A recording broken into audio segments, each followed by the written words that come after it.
Hello crew, I just want to take a quick moment and do a technique highlight. This is a technique that in case you guys haven't tried it or haven't experimented with, I want to definitely direct you so that you guys can go ahead and give that a try. We're going to be talking about Serene Crest. Now Serene Crest is a painting that I did probably about 2015, so it's been a couple of years.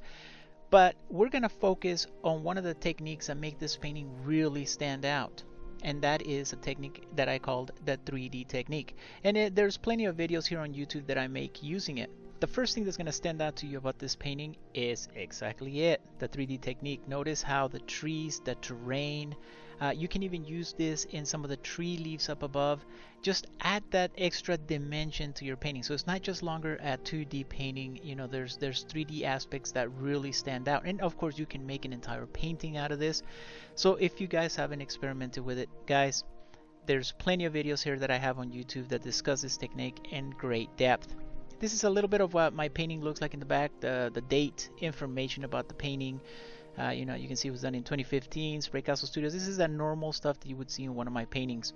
But one of the also normal things that you would see is some of the techniques that we use and implement and create just to make your painting stand out a little bit more. So, guys, go take a look at some of the videos that we have on this technique, and let's take a quick look at our finished product. All right, crew, that was our quick technique highlight. Thank you guys for watching. As always, keep those cans shaking. Later, crew.